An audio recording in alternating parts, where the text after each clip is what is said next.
Hello दोस्तों, welcome to my YouTube channel. दोस्तों मैं सोनू सर आपके सामने दोबारा हाजिर हूँ एक नई कंटेंट के साथ। दोस्तों अ, हम लोग जो एग्ज़ाम टारगेट कर रहे हैं वो एसएससी सीजीएल 2025 टारगेट कर रहे हैं। और इस टारगेट को हासिल करने के लिए मैं पर डे आपके सामने एक पेपर सेट लेकर आ रहा हूँ जो कि प्रीवियस ईयर का है, लेटेस्ट ईयर का है, यानी प्रीवियस लास्ट ईयर का, यानी 2024 का। एग्ज़ाम डेट है 26/09 और शिफ्ट है थर्ड। अगर काउंटिंग के हिसाब से देखें, पिछले 35 डेज से ये सीरीज कंटिन्यू है और आज डे है 36, यानी 36 डे के अंदर पर डे मैं आपको रोजाना 9 बजे एक सीजीएल का पेपर सेट प्रोवाइड करता था। आज ये लास्ट पेपर है। 2024 के अंदर जो सीजीएल ने जो सेट बनाए थे वो टोटल सेट थे हमारे पास में 36, और ये 36 सेट होने वाला है। अब आपको बता दूं नेक्स्ट हमारा क्या होने वाला है। जब ये कंप्लीट हो जाएगा तो अब आपका सीएचएसएल का एग्जाम है, तो मैं सीएचएसएल के लिए भी लेकर आऊंगा सीरीज, और एमटीएस एग्जाम की भी सीरीज लेकर आऊंगा। ठीक है, तो ध्यान रखिएगा आप लोग। ये सीरीज का मैं बस कुछ 1-2 दिन बाद में स्टार्ट हो जाएगा। जैसे ये आज कंप्लीट हो गया तो कल से आपके सीएचएसएल का स्टार्ट हो जाएगा, उसमें मैं सारा का सारा कंटेंट प्रोवाइड करना शुरू कर दूँ। तो चलिए बिना समय गवाए हम अपने वीडियो को शुरू करते हैं। ये रहा क्वेश्चन नंबर 1। क्वेश्चन 1 में क्या दिया गया है, एंटोनिम बताना है। वर्ड है कस्टमरी। कस्टमरी का मतलब क्या होता है? कोई चीज बिल्कुल नॉर्मल हो, सामान्य हो। ठीक है। अनयूजुअल का मतलब होता है कोई चीज एबनॉर्मल हो, असामान्य हो। फैशन का मतलब क्या होता है? कोई चीज क्या हो, ट्रेंड में हो, चलन में हो। हैबिचुअल का मतलब होता है आदत में हो। और प्रोटेक्शन का मतलब क्या होता है? सेफ्टी या सुरक्षा।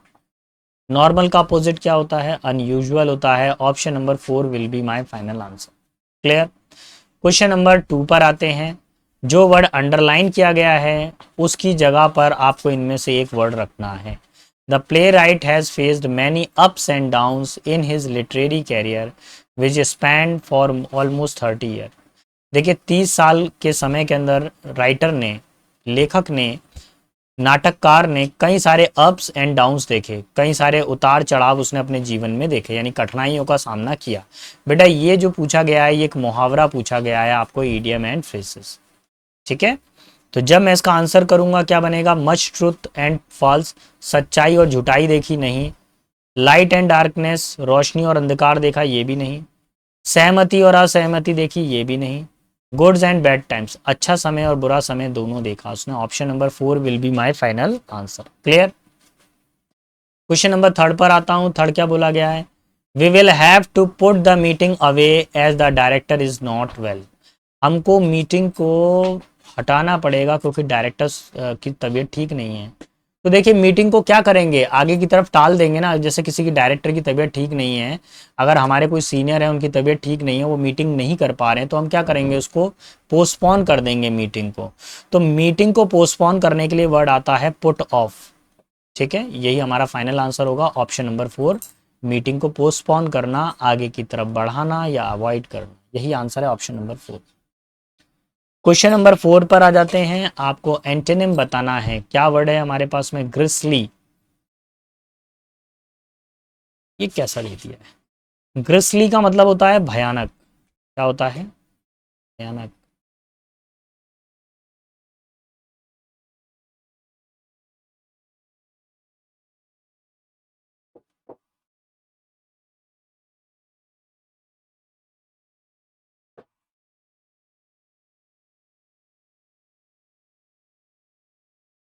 अच्छा, तो अब देखिए इसमें ज्यादा कंफ्यूजन ना रखिए, ज्यादा टेंशन लेने की जरूरत नहीं है। उन्होंने एक वर्ड दिया है हमारे पास में, क्या?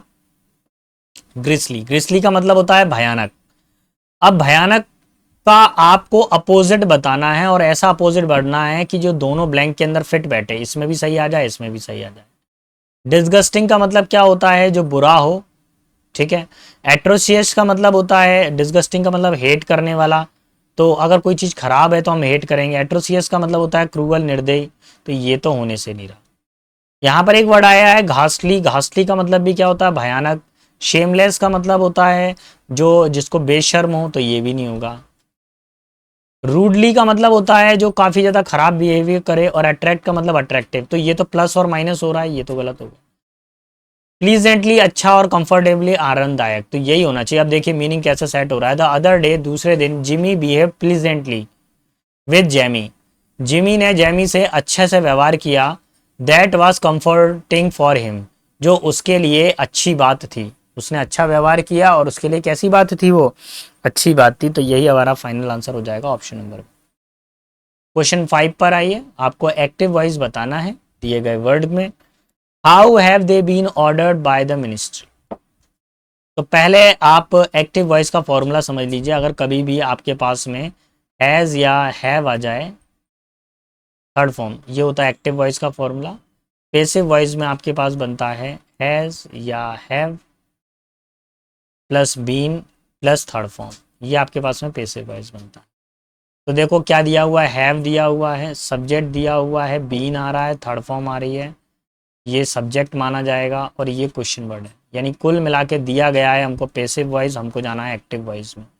तो बस शुरू हो जाइए। हाउ अपनी जगह पे बना रहेगा, ठीक है। हैज़ आ रहा है, ये ठीक है, ओके है। यहाँ पे डिड आ रहा है, ये गलत हो गया। हैव द मिनिस्टर, मिनिस्टर तो सिंगुलर है, यहाँ हैव आ रहा है, ये गलत हो गया। यहाँ हैड आ रहा है, जो गलत हो गया।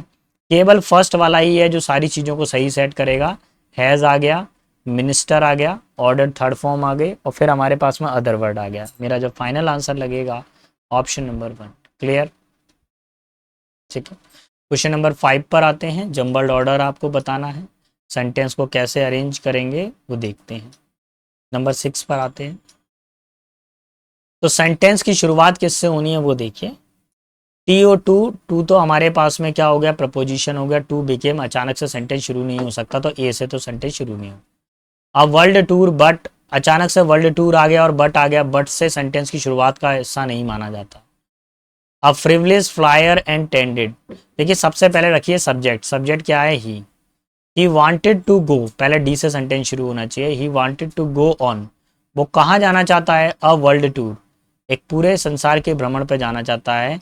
He was a nervous flyer and tended, वो काफ़ी ज़्यादा नर्वस है, फ्लायर है, और टेंडेड टू बिकम सीवियरली सी सिक, और वो काफ़ी ज़्यादा नर्वस हो गया है। उड़ने में भी कभी अगर उड़ान की बात हो तो भी नर्वस है, और अगर समुद्री यात्रा की बात आए तो भी वह नर्वस है। लेकिन उसको वो क्या करना चाहता है, फिर भी वह कहाँ पे जाना चाहता है, समुद्री यात्रा पर जाना चाहता है। ठीक है, option number 1 will be final answer, विश्व यात्रा पे जाना चाहता है। देखिए जो वर्ड अंडरलाइन है उसका मीनिंग आपको बताना है। Lucy conceited conduct with her colleague has left her high and dry. Conceited का मतलब क्या होता है कि काफ़ी ज़्यादा घमंडी भरा व्यवहार करना या दुष्व्यवहार करना। तो उसका जो घमंडी भरा व्यवहार है, उसने उसके उसके जो सारे के सारे जो मित्र हैं, उन सारे मित्रों से क्या कर दिया है, उसको हाई एंड ड्राई कर दिया है। ऊंचा और सूखा मतलब उसको अलग थलग कर दिया है। सराउंडेड बाय पीपल, लोगों से जो घिरा हुआ नहीं। इम्पॉवराइज्ड, गरीब बना दिया नहीं। सुपरसीडिंग, ट्रांसग्रेशन, अलग कर दिया नहीं। हेल्पलेस, मजबूर कर दिया। हेल्पलेस का मतलब क्या होता है, मजबूर होना। क्या होता है, मजबूर होना। तो यही आंसर है ऑप्शन नंबर 3। 8 पर आ जाते हैं। He was bad injured in the last match, वो लास्ट मैच में बहुत बुरी तरह से इंजर्ड हो गया था। तो इंजर्ड वर्ब है, वर्ब की क्वालिटी बताने वाले वर्ड को क्या बोलते हैं, एडवर्ब। यहाँ एडजेक्टिव नहीं आएगा, यहाँ एडवर्ब चाहिए, बैडली इंजर्ड। ठीक है, तो एडवर्ब चाहिए था तो बैडली कर देंगे। यही हमारा फाइनल आंसर है ऑप्शन नंबर 2। क्लियर, चल बढ़ता हूँ क्वेश्चन नंबर 9 पर। 9 क्या बोल रहा है,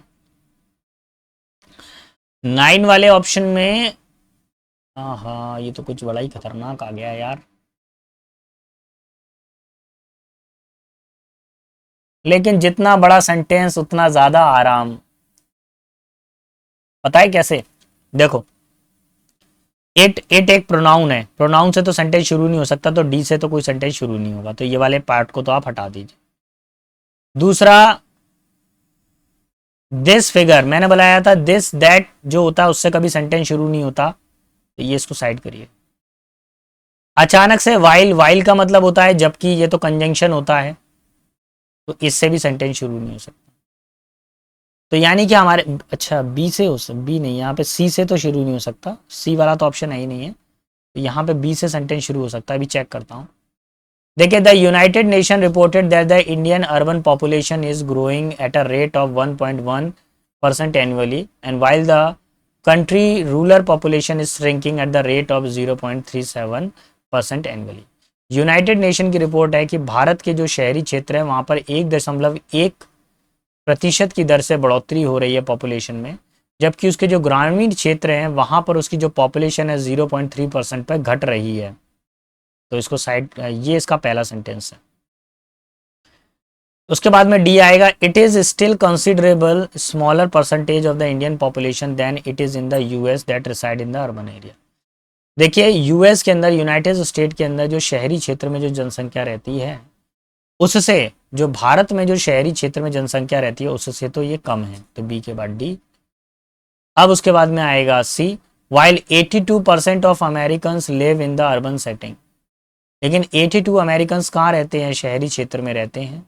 only 30% of Indian do so, जिसमें केवल 30%, देखिए अमेरिका में 82% शहर में रहते हैं, बाकी लोग गांव में रहते हैं, जबकि भारत में 30% लोग क्या रहते हैं? शहर में रहते हैं, 70% गांव में रहते हैं। This figure is predicted to climb up the percentage of America residing in rural area falls average of the 1.6 annually. और धीरे धीरे करके ये जो परसेंटेज है, ये जो रूरल एरिया में जो परसेंटेजेस है वो गिरती जा रही है।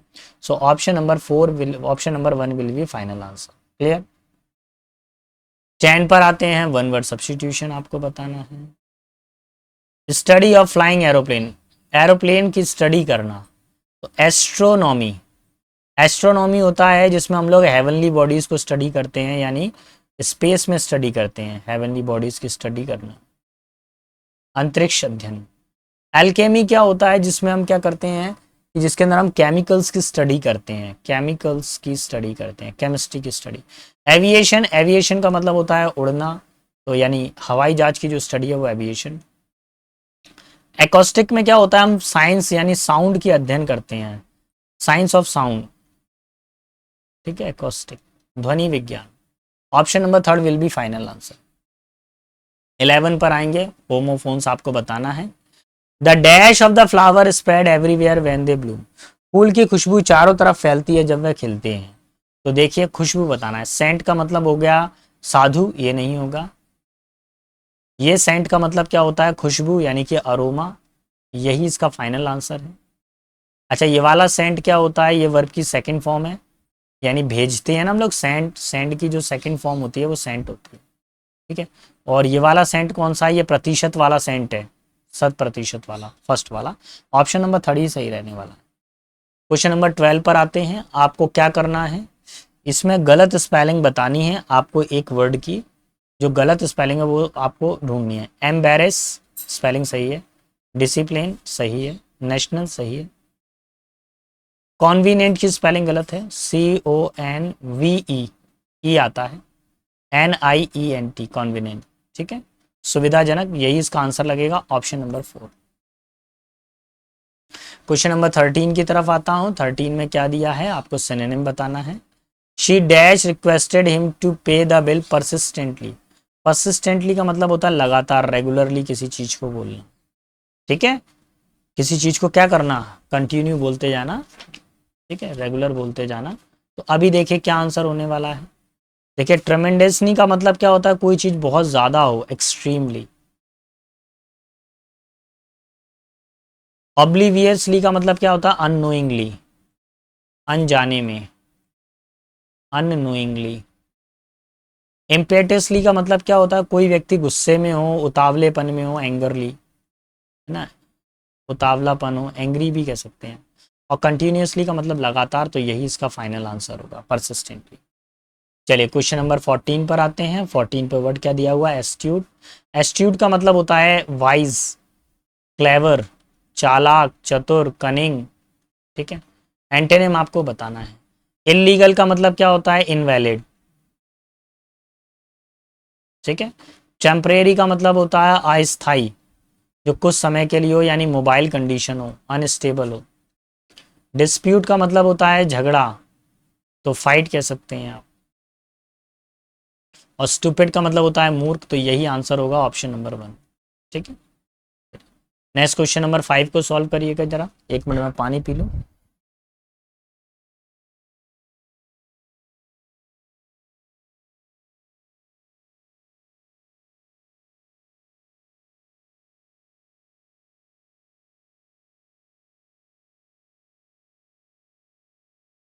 देखिए क्वेश्चन नंबर 5 क्या कह रहा है, इसको देख लेते हैं। सेंटेंस की शुरुआत में हमेशा एक सब्जेक्ट आपके पास में प्रेजेंट होना चाहिए, ठीक है। और सब्जेक्ट के रूप में हमारे पास यहाँ पे क्या क्या है पहले देख लेते हैं।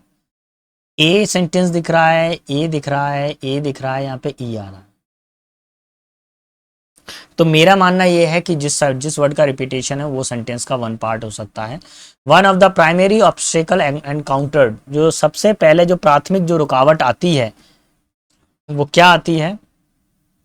During the analysis of the control generation substance, control generation danger substance के अंदर जो सबसे पहली जो रुकावट आती है वो क्या आती है? ए के बाद आ गया हमारे पास में सी, सी के बाद में आएगा ई। प्रूफ ब्लड स्टेन पैटर्न, किसमें आती है प्रॉब्लम हमारे पास में? कि ब्लड स्टेन पैटर्न के अंदर हमको प्रॉब्लम आती है। एंड डीएनए एविडेंस, और डीएनए इस बात का एविडेंस होते हैं। Is risk of the sample contamination, DNA बताते हैं कि जो मिलावट हुई है उसका क्या रिस्क हुआ है। और फिर आएगा from the improper handling and collecting the methodology, अगर हम गलत तरीके से किसी चीज़ को हैंडल करते हैं, कोई गलत तरीके से हम फॉर्मूले से किसी चीज़ को बनाते हैं। Option number 1। क्वेश्चन नंबर 16 पर आ जाइए, आपको एंटोनिम बताना है।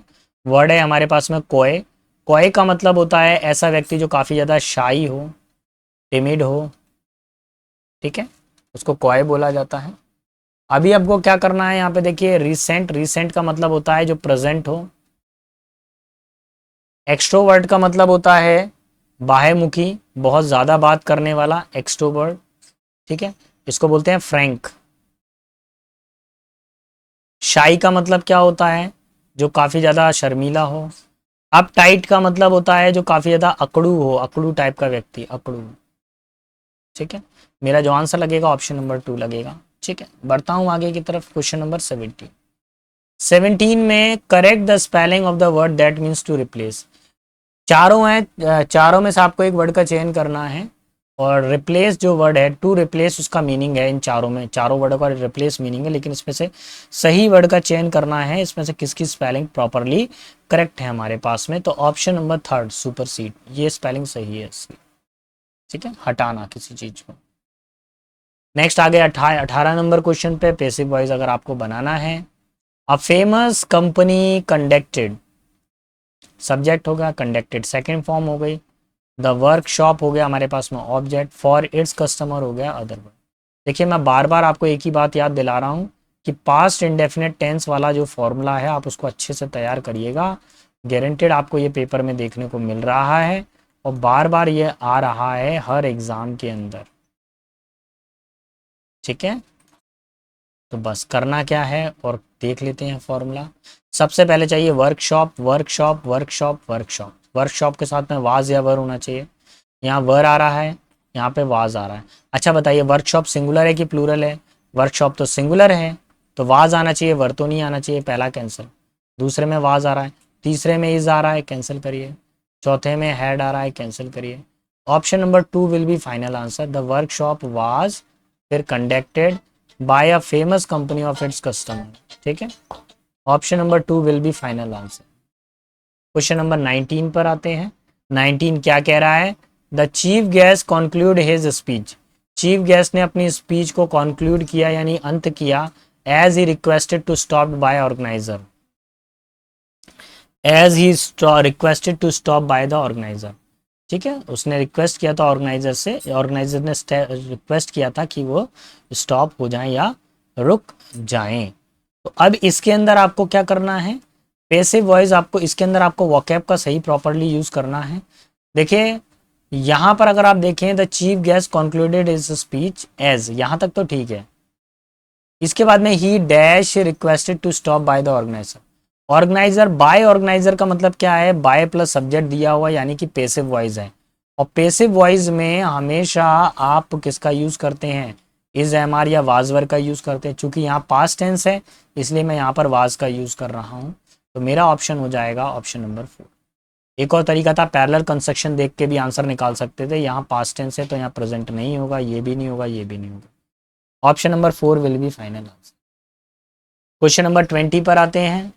माई sister and I work very hard, nevertheless, my brother does not do any task assign to him. देखिए मेरी सिस्टर और मैं बहुत मेहनत करते हैं। नेवर द लेस का मतलब होता है फिर भी, ठीक है, फिर भी मेरा भाई मेहनत कोई भी दिए गए काम को प्रॉपरली तरीके से नहीं करता है। अच्छा, देखिए यहाँ पर जो एरर आ रही है वो कंजंक्शन रिलेटेड एरर आ रही है, या नेवर द लेस सही नहीं होगा, यहाँ पे लगना चाहिए बट। बट का मतलब क्या होता है लेकिन। देखिए मैं और मेरी सिस्टर तो मेहनत करते हैं, लेकिन मेरा जो भाई है उसको जो भी टास्क दिया जाता है वह उसको पूरा नहीं करता है। So option number third will be my final answer. Clear. 21 पर आते हैं। 21 क्या कह रहा है? Global warming is a major problem. Global warming क्या है? एक बड़ी समस्या है, एक मेजर प्रॉब्लम है। The result will be the problem created by the rising temperature of the Arctic region. इसका क्या परिणाम हो रहा है कि जो टेम्परेचर जो बढ़ रहा है वो कहाँ पे बढ़ रहा है? आर्कटिक रीजन में टेम्परेचर बढ़ रहा है। आर्कटिक रीजन के अंदर टेम्परेचर बढ़ रहा है, यानी अंटार्कटिका वाले एरिया में। As a result of the global warming, global warming के परिणाम स्वरूप dash in the rainfall and plant distribution affect the migration pattern. और क्या हो रहा है? रेनफॉल के बरसात का जो पैटर्न खराब हो रहा है, पेड़ पौधों की जो उनका जो उत्पन्न है वो भी खराब हो रहा है। ठीक है। फीडिंग बिहेवियर यानी जानवरों का जो भोजन करने का तरीका है खाने का वो खराब हो रहा है। Breeding preference and the numerous bird species, और कई सारी जो पक्षी हैं उनका जो है उनका जो जन्म देना या परिवार बनाना या भोजन कराना या एक स्थान से दूसरे स्थान पे जाना, इन सब चीज़ों पर प्रभाव पड़ता है ग्लोबल वार्मिंग का। ठीक है। तो ग्लोबल वार्मिंग में क्या क्या पड़ रहा है? स्टेबिलाईजेशन, क्या वो स्थिर कर रही है सारी चीज़ों को? स्थिर नहीं कर रहा। फिक्सेशन, एक जगह पे सारी चीज़ों को स्थिर कर रहा है? नहीं कर रहा। स्टैग्नेशन, स्थिर कर रहा है? नहीं कर रहा। एल्ट्रेशन, एल्ट्रेशन का मतलब होता है बदलाव होना। तो क्या हो रही है? हर चीज़ में चेंजमेंट आ रहा है पैटर्न के अंदर। ठीक है, ऑप्शन नंबर 4। नेक्स्ट आते हैं हम लोग, फिर क्या बोल रहा है? The increase in the temperature में आल्सो एल्टर ओशियन करंट। देखिए टेम्परेचर में जो बढ़ोतरी हो रही है वो क्या कर रहा है? ओशियन करंट्स यानी जो है जो सागर का जो धारा है उसको भी वो बदल रहा है। Which may alter the dash ecology as a whole green gas, जो क्या कर रहा है? इकोलॉजी को प्रभावित कर रहा है, पूरे के पूरे इकोलॉजी को वो प्रभावित कर रहा है। तो देखो किस चीज़ को प्रभावित कर रहा है? जमीन पे तो प्रभावित कर ही रहा है। जब सागर के अंदर जब पानी भरेगा, किसको प्रभावित कर रहा है? सागर को। तो ग्रासलैंड, क्या घास के मैदान प्रभावित हो रहे हैं? नहीं। बायोस्फीयर, जमीन के ऊपर रहने वाले लोग प्रभावित। लैंडस्केप, भूजल, भौतिक दृश्य, नहीं। मरीन, मरीन का मतलब होता है जलीय, जलीय इकोसिस्टम भी प्रभावित हो रहा है। Greenhouse gas emission has emission are responsible for ongoing melting of Antarctica. Greenhouse gases में जो उत्पन्न हो रही हैं वो भी क्या हैं? रिस्पॉन्सिबल हैं। किसके लिए रिस्पॉन्सिबल हैं? आर्कटिक के अंदर जो मेल्ट गैसेस मेल्ट हो रहे, जो बर्फ जो मेल्ट हो रही है वो ग्रीन हाउस गैसेस के कारण ही हो रही है। This result in a dash loop, और इससे क्या हो रहा है? एक लूप बन रहा है। एक क्या बन रहा है? एक एक साइकिल बन रही है। तो वो कैसी साइकिल बन रही है? क्या फीबल कमजोर साइकिल बन रही है? जेंटल विनम्र साइकिल बन रही है? मॉडरेट मध्यम साइकिल बन रही है? नहीं। विशिशियस, जो हमारे लिए बहुत ही ज़्यादा क्रूअल है, बहुत ही ज़्यादा खतरनाक एक लूप बन रहा है। Since green house gases trap the heat in the atmosphere, क्योंकि ग्रीन हाउस गैसेस क्या करती हैं? वातावरण के अंदर हीट को वो ट्रैप कर लेती हैं, जकड़ लेती हैं। एंड द ट्रेडिशनल एमिशन में, और जो ट्रेडिशनल एमिशन था, जो हमेशा से traditional emission the green global warming process.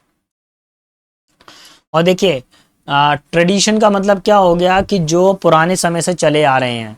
जैसे हम लकड़ियों को जलाते हैं तो उसमें से क्या धुआं उठता है? वो धुआं ऊपर जाता है और लेयर के अंदर होल पास बनाता है वो। ठीक है। या और भी चीज़ें जो आज हम जैसे केरोसिन को जला रहे हैं या डीजल को जला रहे हैं, तो ये सब क्या कर रहे हैं? ग्रीन हाउस गैसेस को बढ़ा रहे हैं ये। ठीक है। तो क्या कर रहे हैं? बढ़ा रहे हैं, रुकावट तो नहीं बन रहे। हिंडर मतलब रोक करना, रिस्ट्रेन रोक लगाना या तनाव करना, रिप्रेस मतलब दमन करना, एसिलरेट मतलब बढ़ाना। तो ये क्या कर रहे हैं? इसको इंक्रीज कर रहे हैं। ठीक है। चलिए अब आगे की तरफ बढ़ेंगे। एक लास्ट क्वेश्चन और रहता है। Now the only way to reverse the harm is for every person to environmentally sensitive. अब इसके प्रभाव को दोबारा से रिवर्स करना हमारे लिए बहुत ही ज़्यादा ज्वलनशील प्रश्न बन गया है ये। This may offer us to hope that we will be able to leave the green planet to our future generation. और देखिए, अगर हम दोबारा से अगर चीज़ों को अगर हम सुधारते हैं तो हम फ्यूचर जनरेशन के लिए क्या कर सकते हैं, ग्रीन प्लानेट छोड़ेंगे, नहीं तो हमारे पास हरी भूमि रहने के लिए भी नहीं रहेगी। Who presently appear to face, और जो आज भी क्या कर रही है, बहुत सारी चीज़ों का सामना कर रही है। रिडेम्पशन का मतलब होता है मुक्ति देना किसी चीज़ को। रिनोवेट का मतलब किसी चीज़ का पुनरुद्धार करना। सेलिवेशन का मतलब मोक्ष प्राप्ति। एक्सटिंक्शन का मतलब क्या होता है, अंत के कगार पर है, जो कहाँ पर है, एंड होने वाली है ग्रीन एरिया। तो फाइनल आंसर ऑप्शन नंबर 1। बेटा मैंने यहाँ पर आकर आपको एसएससी सीजीएल के जो पूरे के पूरे ऑल सेट यानी कि पूरे के पूरे 36 सेट मैंने कंप्लीट करा दिए हैं, एक भी सेट नहीं बचता है। अब नेक्स्ट जो मेरा टारगेट है वो है मेरे पास में CHSL एग्ज़ाम का। कल से मैं आपको CHSL के पेपर सेट अपलोड करना चालू कर दूँगा, ठीक है। उसका टाइमिंग रहेगा रात को 9 बजे। आई होप मेरे को ये आपको मेरी पढ़ाई गई सीरीज़ बिल्कुल पसंद आई होगी। अगर पसंद आया हो तो चैनल को लाइक शेयर सब्सक्राइब ज़रूर करिएगा। मिलता हूँ नेक्स्ट वीडियो में नेक्स्ट चैप्टर के साथ में, नेक्स्ट कंटेंट के साथ में। तब तक के लिए सारे बच्चों को बेस्ट ऑफ लक। अच्छे से पेपर देकर आइएगा, अपना सिलेक्शन लीजिए, अपना और अपने माता पिता के नाम को रोशन करिए।